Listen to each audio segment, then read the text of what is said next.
I never really used to wake up early or have proper meals at the proper times, and then after due, now I can say I'm capable of doing that.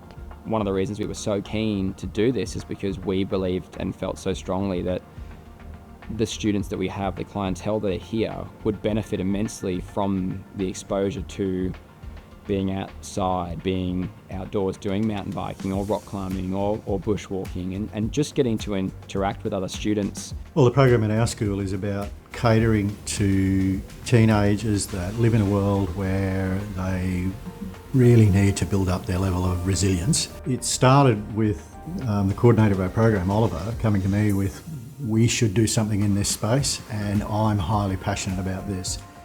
And my view as a leader in a school is support the passionate people in your school. Supporting the students to do something as worthwhile as this is just fantastic. It allows for such a diverse range of not only activities but ability levels as well. We can cater for people that are really struggling and maybe disengaged with school, but we can also push and cater to those that are looking to strive for excellence. It makes teaching easier in the classroom because you have those personal relationships with the kids, and it's contagious. There's several students where we've had issues that they've had really low attendance to start with, but they will attend school on days that they have Duke.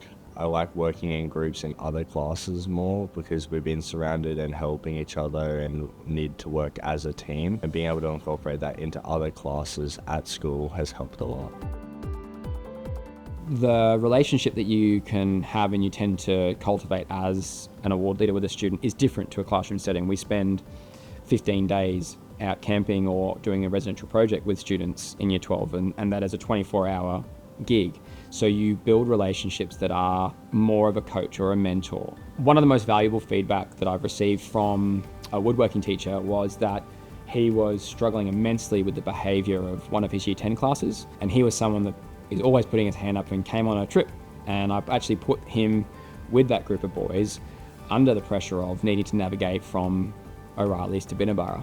And they developed super strong bonds that then when they came back to school, he tapped into that relationship and was able to far better engage with those students on a more mutual level of respect, and they'd had that bond. So in the classroom setting, all of his issues went away.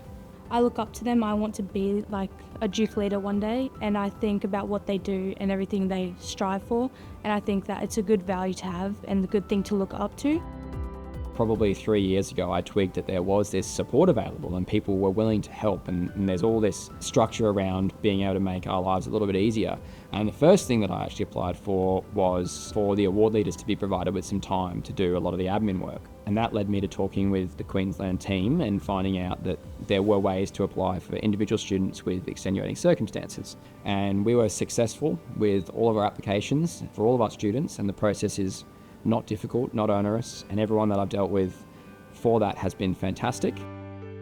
In terms of that initiating process and being able to be successful early on, it is challenging. You need to have someone that is passionate about the program, speaking about what they're going to do, why it's worth doing, why it's different. You get QCE points. If you do all 3 levels, you get 4 QCE points, which is the same number as passing math or English for 2 years. In my experience, going with a really concrete plan of this is how I'm going to run the lessons, this is what I'm going to teach, this is the outcomes, this is the goals. Very quickly upon beginning, you will get those outcomes, and you will then start building a bank of evidence around the data. I can hand on heart say that our kids and our community are so appreciative that we put this in front of the students, that there's this offer of here's a program that looks slightly different to anything else you'd run in schools, but it is something that produces outcomes for kids and builds that whole thing that we worry a lot about in young people, their degree of resilience around how do I get through the hard stuff.